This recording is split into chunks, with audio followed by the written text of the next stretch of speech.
Hello student, class 11th chemistry का question paper है annual exam 25-26 के लिए। तो ये ऑफिशियल डीओई का पेपर है, तो जो कि आपको आपके एग्ज़ाम के लिए करना है, इम्पॉर्टेंट है। तो चलिए स्टार्ट करते हैं इसका सोल्यूशन, और इसे ज़रूर करना है आपके फाइनल एग्ज़ाम के लिए।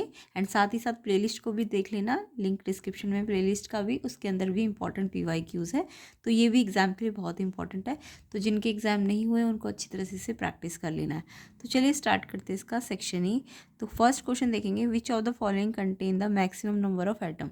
कौन सा इनमें से सबसे ज़्यादा एटम है किसके पास। ठीक है, तो इन सब के आपको एटॉमिक मासेस गिवन है और आपको पूछे सबसे ज़्यादा एटम किसके पास है। तो एटम का फॉर्मूला क्या होता है, number of mole into Avogadro, है ना। तो देखो एवोगैड्रो तो फिक्स है सबके लिए, तो मोल जिसके ज़्यादा होंगे ना, इनमें से जिसके ज़्यादा मोल होंगे उसके पास सबसे ज़्यादा एटम होंगे, क्योंकि नंबर ऑफ एटम कैसे निकलता है, mole into Avogadro. Avogadro fix है ना, तो डिपेंड करेगा किस पे, मोल्स पे। ठीक है, तो मोल्स आपको निकालने आते हैं। 4 ग्राम हीलियम के अगर मोल्स निकालने हैं तो देखो मोल्स निकालने का फॉर्मूला होता है given mass upon molar mass. तो गिवन मास इसका 4 ग्राम है और हीलियम का मोलर मास कितना होता है 4, तो ये 1 मोल आ जाएगा।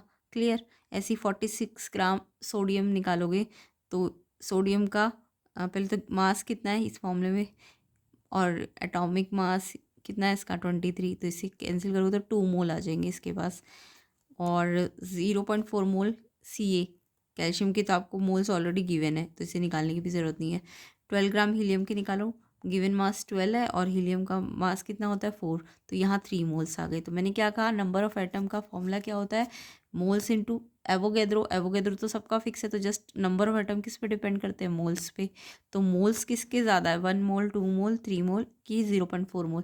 तो सबसे ज़्यादा मोल 3 मोल्स है ना, यानी इसके मोल सबसे ज़्यादा है, यानी इसके पास सबसे ज़्यादा एटम होंगे। तो यानी कि आपको पता होना चाहिए नंबर ऑफ एटम का ये फॉर्मूला होता है। ये किस पे डिपेंड करेगा, मोल्स पे। मोल्स आप निकाल सकते हो इस फॉर्मूले से। तो यहाँ पे डी ऑप्शन आंसर है। तो आई होप सबको ये क्वेश्चन भी समझ आ गया होगा, एंड ये मोल्स निकालने भी समझ में आ गए, एटम्स किसके ज़्यादा होंगे तो कैसे करना है। क्लियर। सेकेंड क्वेश्चन पे आते हैं।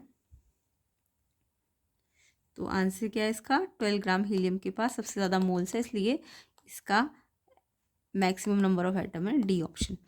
नेक्स्ट क्वेश्चन देखो, 5 मोल है AB2 के, उनका वेट इतना है। ऐसी 10 मोल A2B2 के है, कंपाउंड है ये। ठीक है, इसका वेट इतना है, तो molar mass A and B का कितना कितना होगा, किस पे निकालना है, ग्राम पर मोल में निकालना है आपको। तो यहाँ पे पहले आपको 5 मोल इस कंपाउंड का और टोटल वेट भी गिवन है। अभी जो फॉर्मूले मैंने डिस्कस किए थे, पहले इसके लिए लगाओ और फिर इसके लिए लगाओ, फिर चेक करोगे। तो देखो, अगर मैं AB2 कंपाउंड की बात करूं तो AB2 कंपाउंड में कैसे इसका मोलर मास कैसे आएगा, देखो फॉर्मूला तो वही है। आपको क्या दिया है, मास दिया है ना, तो गिवन मास, अभी मैंने आपको क्या बोला था, मोल्स निकालना है तो given mass upon molar mass. और अगर गिवन मास आपको गिवन है तो आपको गिवन मास का फॉर्मूला कैसे निकलेगा, मोलर मास को नंबर ऑफ मोल से क्या कर दोगे, मल्टीप्लाई।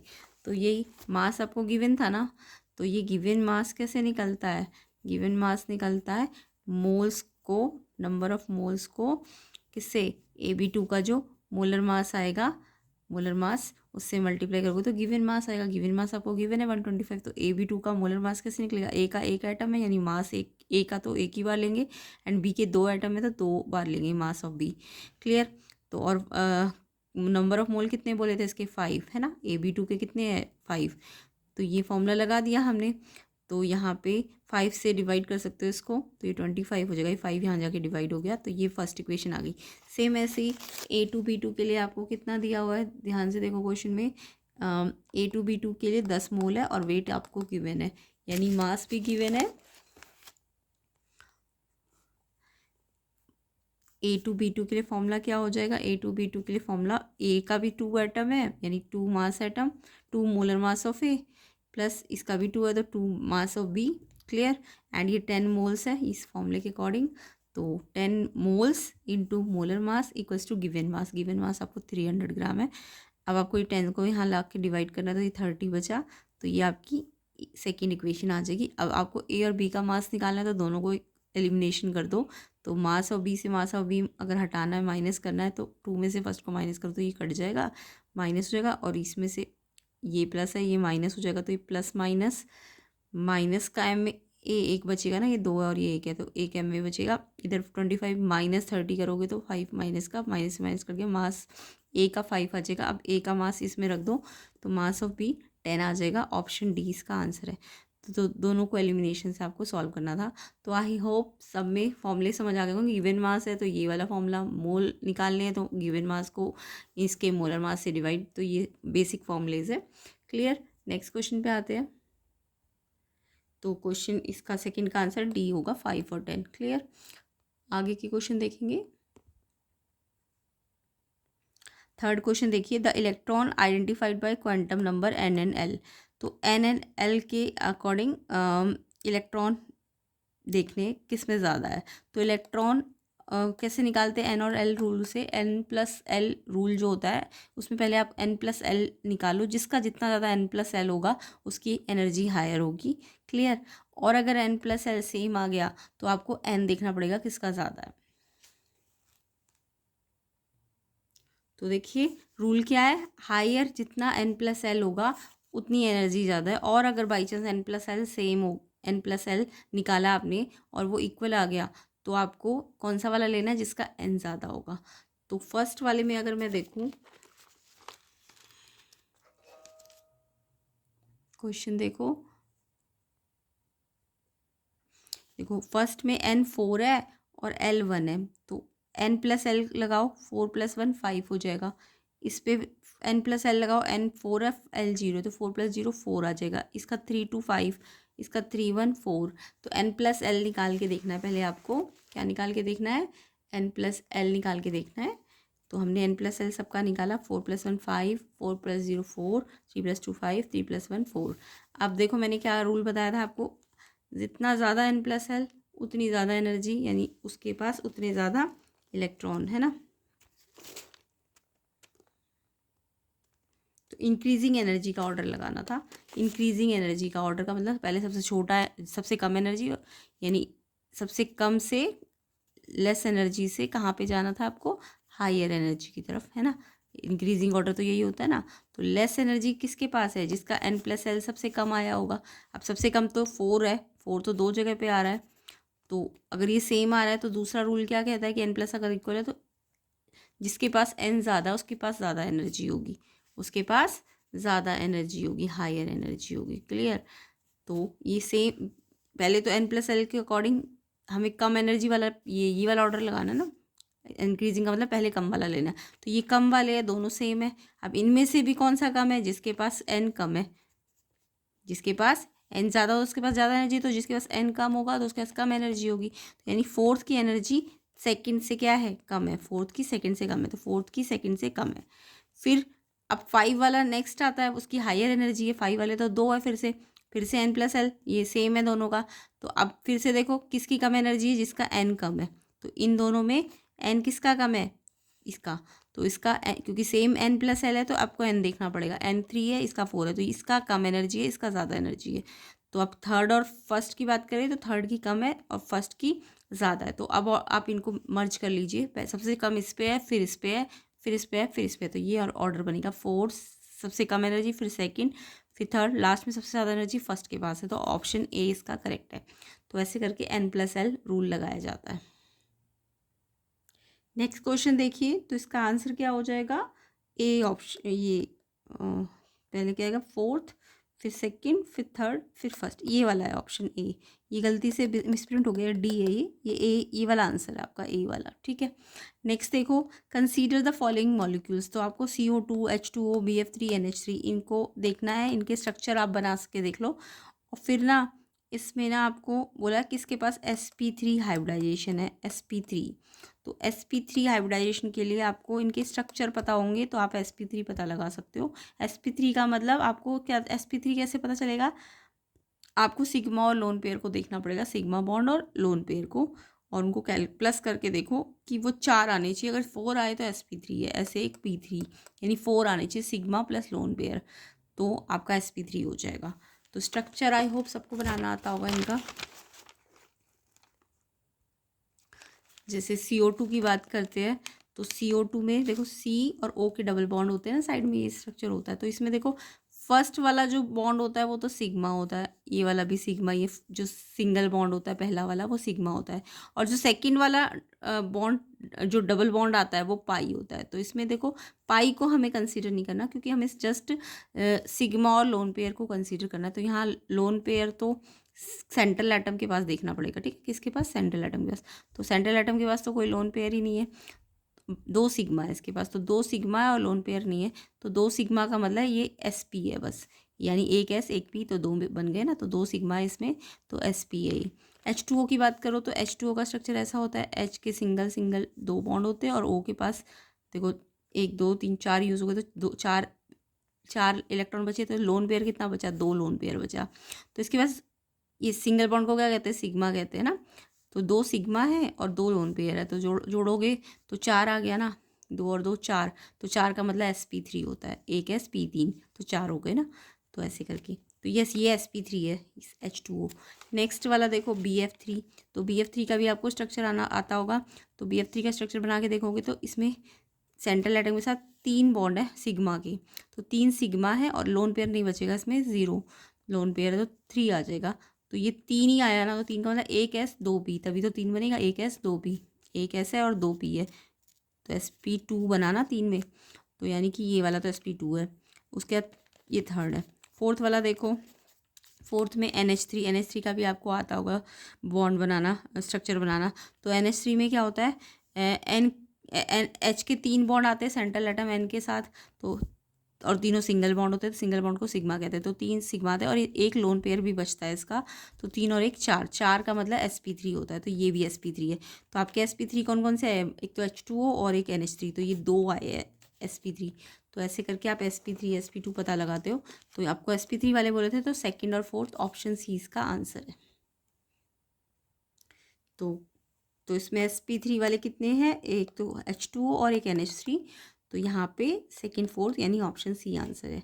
नेक्स्ट क्वेश्चन देखो, which of the following molecules is paramagnetic having bond order 2। तो पैरामैग्नेटिक और बॉन्ड ऑर्डर 2, तो पैरामैग्नेटिक बिहेवियर के लिए आपको जो मॉलिकुलर ऑर्बिटल थ्योरी है वो उसके अकॉर्डिंग ना इलेक्ट्रॉनिक कन्फिग्रेशन करना आना चाहिए, और फिर उसके बाद बॉन्ड ऑर्डर, तो आई होप वो सबको आता होगा। तो अगर मैं बात करूँ बॉन्ड ऑर्डर 2 की, तो इसमें O2 जो है उसका बॉन्ड ऑर्डर 2 है और वो पैरामैग्नेटिक है, क्योंकि जब आप उसका इलेक्ट्रॉनिक कन्फिग्रेशन करोगे ना मॉलिकुलर ऑर्बिटल थ्योरी के अकॉर्डिंग, तो उसमें क्या होगा, पैरा है ना, तो इसमें 2 अनपेयर्ड इलेक्ट्रॉन बच जाएंगे। क्या बचेंगे, पैरा कब होता है, जब अनपेयर्ड इलेक्ट्रॉन बचे, तो आप उसकी कन्फिग्रेशन करना मॉलिकुलर ऑर्बिटल थ्योरी के अकॉर्डिंग, तो उसमें 2 अनपेयर्ड इलेक्ट्रॉन बचेंगे। तो इसमें 2 अनपेयर्ड है तो इसलिए पैरा है, यानी ये अनपेयर्ड है तो ये अट्रैक्ट होगा मैग्नेटिक फील्ड में, तो ये पैरामैग्नेटिक है। और जितने अनपेयर्ड होते हैं उतना इसका क्या होगा, बॉन्ड ऑर्डर होगा। तो इसका बॉन्ड ऑर्डर 2 है, इसलिए इसका आंसर C है। C मतलब O2 कैसा है, पैरामैग्नेटिक है और उसका बॉन्ड ऑर्डर 2 है, तो आंसर क्या होगा, C ऑप्शन क्वेश्चन 5 का। ठीक, तो ये आपका क्वेश्चन पेपर इम्पॉर्टेंट है आपके फाइनल एग्ज़ाम के पॉइंट ऑफ व्यू से भी, और अगर आप नेक्स्ट ईयर में मिड टर्म की प्रिपरेशन करोगे तो उनमें भी ये फर्स्ट टर्म में तो ये सारा ही आता है, तो इम्पॉर्टेंट है बहुत ज़्यादा। और भी अगर इम्पॉर्टेंट PYQs करना चाहते हो तो आप प्लेलिस्ट को चेक कर लेना, लिंक डिस्क्रिप्शन में है। तो ऐसे ही डिटेल सोल्यूशन कंसेप्ट आपको उसमें भी सीखने को मिलेंगे, ठीक है। तो आपको ये कंसेप्ट समझ में आने चाहिए, तो आप कुछ भी मतलब कोई भी क्वेश्चन आएगा कर लोगे। तो आपको मॉलिकुलर ऑर्बिटल थ्योरी के अकॉर्डिंग उसके कॉन्फ़िगरेशन सीखने हैं, अच्छी तरह से सीख लेना, तो आपको ये पता चल जाएगा कि बॉन्ड ऑर्डर कैसे निकलता है, पैरामैग्नेटिक कब होता है। तो पैरामैग्नेटिक मतलब अनपेयर्ड इलेक्ट्रॉन होनी चाहिए, क्लियर। तो इसमें O2 आंसर है। नेक्स्ट क्वेश्चन देखो, गिवन है C graphite, C carbon, carbon का ग्रेफाइट, कार्बन फॉर्म होती है ना ग्रेफाइट, तो कार्बन ग्रेफाइट फॉर्म है, सॉलिड फॉर्म है। C और O2 को हमने रेट किया तो CO2 बना, बाकी इनके स्टेट दिए, सॉलिड है, ये गैस है, ये गैस है। इसका आपको डेल्टा H0 दिया हुआ है इतना। इसके बाद ये CO और हाफ O2 से CO2 बनता है, इसका भी आपको दे रखा है। अब आपको इंथैल्पी, इनकी इंथैल्पी दे रखी है, ठीक है, और आपको इंथैल्पी निकालनी है इस रिएक्शन की, C + half O2 give CO। अब इस रिएक्शन की इंथैल्पी निकालने के लिए आपको इन दोनों का यूज़ करना होता है ना, इन दोनों का आप ऐसे इसको इन रिएक्शंस को ऐसे प्लस या माइनस या कुछ भी किसी नंबर से मल्टीप्लाई, कुछ इस तरीके से रीअरेंज करो कि आपको ये मिल जाए जिसकी आपको एंथैल्पी निकालनी है। तो आप हेज लॉ लगाओगे। तो देखो आपको सी और हाफ O2 चाहिए ना, तो आप सी और हाफ O2 के लिए अगर रिएक्टेंट साइड में लाना चाहते हो तो आपको ये फर्स्ट इक्वेशन और सेकेंड इक्वेशन को ना माइनस करोगे ना, तभी ये आएगा। क्योंकि मेरे को CO2 तो नहीं लाना है, यहाँ पे CO लाना है। तो CO2 तो आपका कैंसिल होना चाहिए। इस वाले रिएक्शन में CO2 नहीं है ना, तो CO2 अगर हटाना है, माइनस करना है, तो आपको क्या करना पड़ेगा, इस रिएक्शन को इससे माइनस करना पड़ेगा। तो इससे क्या होगा, सी और CO तो इस रिएक्टेंट साइड में आ जाएंगे, सी और CO, लेकिन यहाँ माइनस कर रहे हो तो ये CO माइनस में आएगा, है ना। C माइनस CO, O2 में से हाफ O2 माइनस करोगे, माइनस माइनस कर रहे हो ना, तो नीचे वाले के साइन माइनस माइनस माइनस हो जाएंगे, तो ताकि ये CO2 तो कट कट जाएगा। और ये C माइनस CO, O2 और हाफ O2 में माइनस का हाफ O2 है तो 0.5 O2 प्लस का बचेगा, और ये जो C माइनस CO आया ये उस साइड चला जाएगा, तो ये वाला रिएक्शन आपका बन जाएगा। तो आप अगर इसमें से इसको माइनस कर दे तो ये बन जाएगा हेज लॉ लगा के। तो अगर ये माइनस ये किया है तो सेम इनकी इंथैल्पी को भी आपको माइनस करना पड़ेगा, तभी तो ये रिएक्शन की इंथैल्पी आएगी।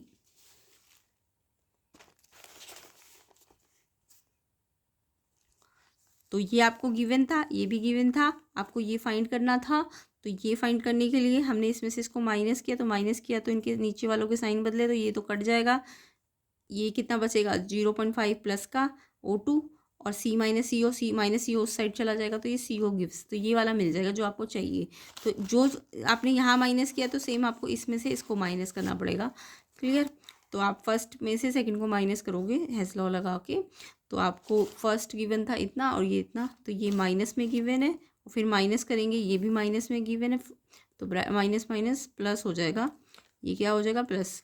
तो एक माइनस और एक प्लस माइनस करते हैं तो साइन बढ़ेगा, ये माइनस का है और ये प्लस का है, तो माइनस प्लस माइनस करो और फिर ये नंबर बड़ा है तो इसका साइन आ जाएगा, यानी माइनस में आएगी। तो ऑप्शन बी इसका मैच कर रहा है, ये ऑप्शन बी है इसका आंसर। क्लियर।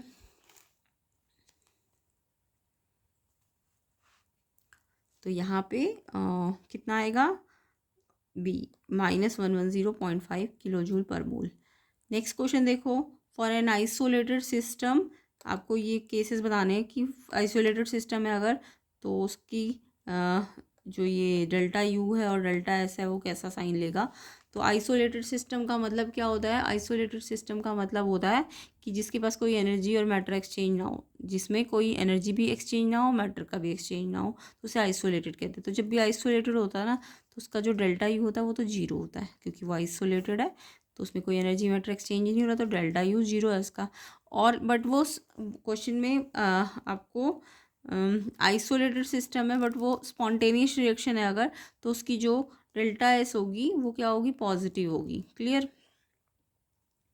तो इसलिए delta U zero, delta S greater than zero, तो इसका मतलब ऑप्शन बी इसका आंसर हो जाएगा। तो यहाँ पे आइसोलेटेड सिस्टम के लिए बी ऑप्शन करेक्ट है। नेक्स्ट देखो क्वेश्चन 8,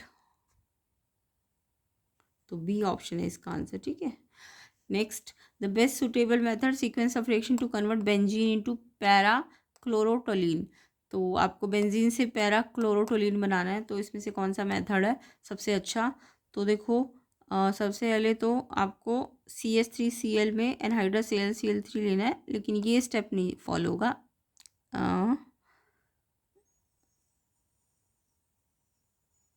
ये वाला होगा पहले, ये तो करना ही है।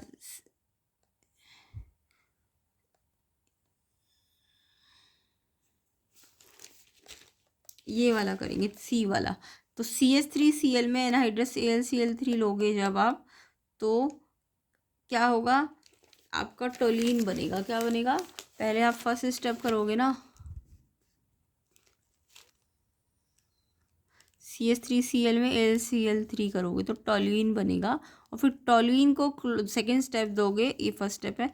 टोलवीन जो बना आपका उसमें क्लोरीन और एनहाइड्रस Cl3 दोगे, तो क्लोरीन क्योंकि ऑर्थो पैरा डायरेक्टिंग होता है, तो ये पैरा में क्लोरीन टोलीन के साथ चला जाएगा, तो पैरा क्लोरो टोलीन आ जाएगा। तो ये सी वाला ऑप्शन बेस्ट मेथड है। और बाकी ये वाला मेथड क्यों नहीं है, बी वाला। इसमें पहले देखो क्या आ गया, क्लोरीन आ गया, तो क्लोरीन आपका डीएक्टिवेटिंग रिएजेंट है, तो तो वो डीएक्टिवेट कर देगा, ठीक है। तो इसलिए ये वाला स्टेप फॉलो नहीं होगा, सी वाला स्टेप फॉलो होगा, वो बेस्ट मेथड है पैराक्लोरोटोल्यूनि बनाने का। तो आंसर क्या है इसका? सी। तो ये आपको रिएक्शंस आनी चाहिए।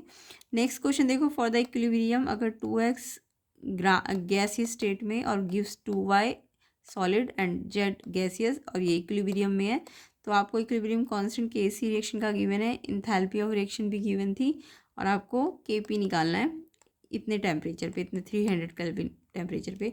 तो आपको फॉर्मूला आना चाहिए के पी और के सी के बीच में, और साथ में डेल्टा एन जी की वैल्यू निकालनी आनी चाहिए।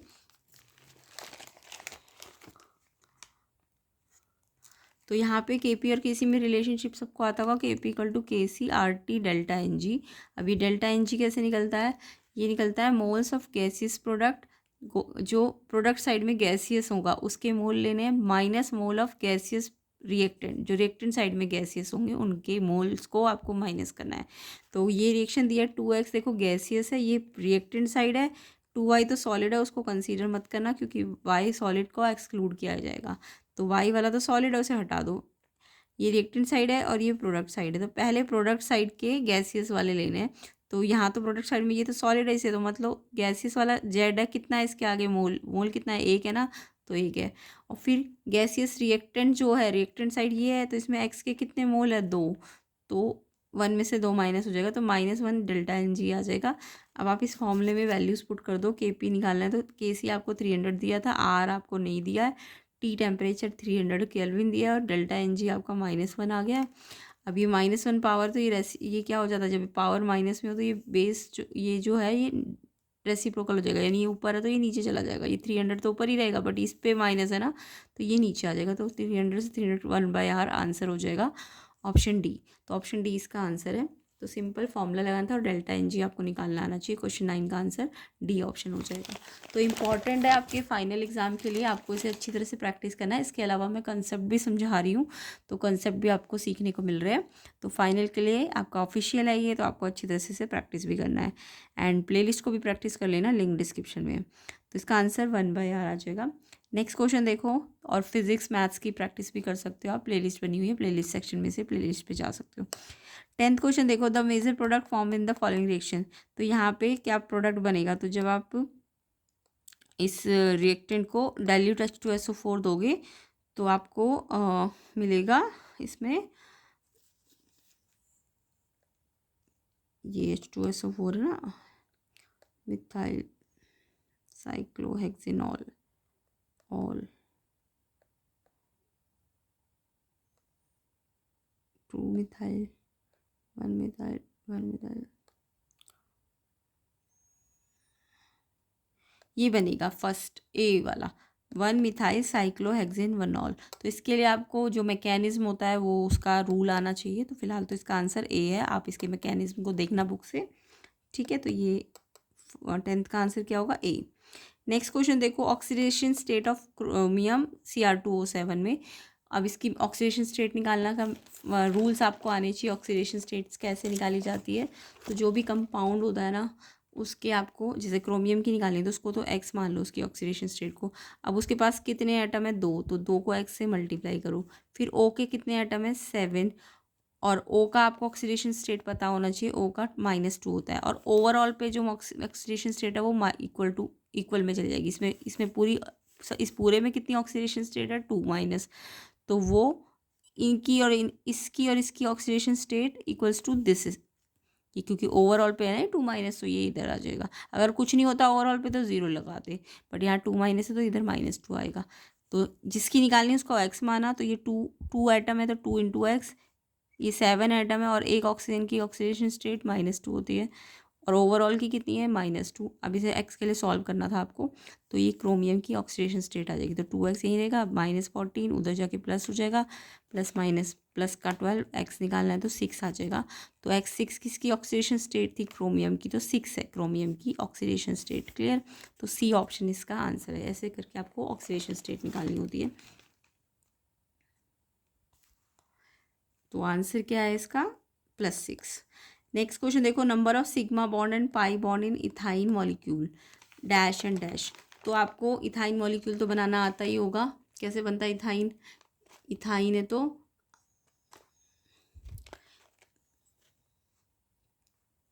इथाइन है तो देखो, इथाइन है तो 2 C होंगे, और आइन, आइन में ट्रिपल बॉन्ड होगा और एक H सिंगल बॉन्ड होगा, है ना, ये होता है इथाइन।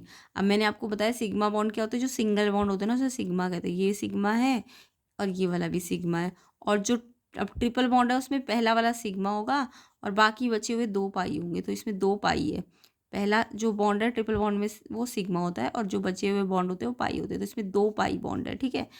तो आपको तो जस्ट सिग्मा बॉन्ड चेक करने हैं, सिग्मा और पाई, अच्छा हाँ सिग्मा पाई। तो सिग्मा तो कितने बने, 1 2 3, तो सिग्मा 3 है और पाई ये जो बचे हुए 2 है, तो ये पाई 2 बॉन्ड है, तो 3 और 2 आंसर है।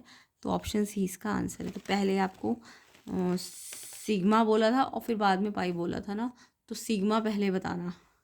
सिग्मा 3 है, पाई 2 है, तो डी सी ऑप्शन इसका आंसर है।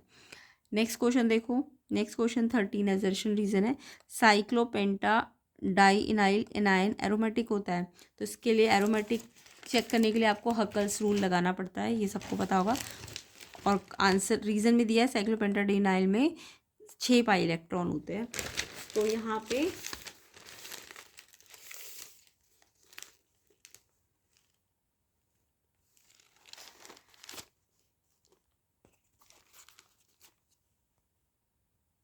यहाँ पे एजर्शन भी ठीक है और देखो रीज़न भी ठीक ही है, क्योंकि 6 पाई इलेक्ट्रॉन होगा। तो हकल रूल क्या कहता है, 4n+2 रूल जो होता है, आपको इसमें क्या एन कितने दिए हुए हैं, साइक्लोपेंटाडीनाइल एनायन, इसमें n1 है और n1 रखूँगी तो 4 1 या 4 2 इलेक्ट्रॉन 6, यानी 6 पाई इलेक्ट्रॉन आ जाएंगे और ये एरोमेटिसिटी प्रूव हो जाएगी। और रीज़न भी यही बोल रहा है, इसमें 6 पाई इलेक्ट्रॉन है, तो इसलिए ये एक्सप्लेनेशन भी दे रहा है। ऑप्शन ए इसका आंसर है 13 का।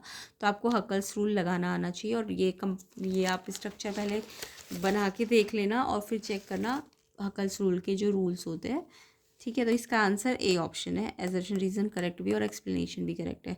नेक्स्ट देखो, एजर्शन है हीट एंड वर्क, तो स्टेट फंक्शन नहीं है, ये पढ़ा होगा आपने। Heat and work path functions होते हैं, तो हीट और वर्क अलग अलग तो पाथ फंक्शंस है, बट अगर इन्हें मैं जोड़ दूँ तो ये स्टेट फंक्शन बन जाएगा, बिल्कुल ठीक है, क्योंकि Q+W मिला के डेल्टा यू होता है, और डेल्टा यू क्या होता है, आपका स्टेट फंक्शन होता है। क्लियर। तो हीट और W तो स्टेट फंक्शन नहीं है, यस पाथ है, पाथ फंक्शंस है, और बट Q+W क्योंकि डेल्टा यू है, तो डेल्टा यू आपका स्टेट फंक्शन है। और रीज़न भी यही कह रहा है, जो हीट एंड वर्क है वो डेल्टा यू देगा, इसलिए तो ये डेल्टा यू दे रहा है, इसलिए तो ये स्टेट फंक्शन है। तो ये रीज़न करेक्ट भी और एक्सप्लेनेशन भी दे रहा है कि Q+W स्टेट क्यों है, क्योंकि वो डेल्टा यू है ना। तो यहाँ पे आपका जो आंसर है 14 का, एजर्शन भी ठीक है, रीज़न भी ठीक है और एक्सप्लेनेशन भी ठीक है, क्योंकि एक्सप्लेनेशन में यही बोल रहा है डेल्टा यू Q+W से बना है और डेल्टा यू स्टेट फंक्शन है। तो जो Q+W इसमें बोल रहा था वो स्टेट फंक्शन होगा, बट Q और W सेपरेटली बोलूँ तो वो अलग अलग है, वो पाथ फंक्शन होते हैं, वो स्टेट फंक्शन नहीं होते। तो एजर्शन बिल्कुल करेक्ट है, रीज़न भी करेक्ट है, रीज़न एक्सप्लेन भी कर रहा है, तो ए ऑप्शन इसका आंसर है। नेक्स्ट क्वेश्चन पे आते हैं। नेक्स्ट क्वेश्चन है आपका 15। Halogens exhibit negative E0 value. Reason है हेलोजन है हाई इलेक्ट्रोनेगेटिविटी, तो नेगेटिव E0 वैल्यू होती है हेलोजेंस की। तो यहाँ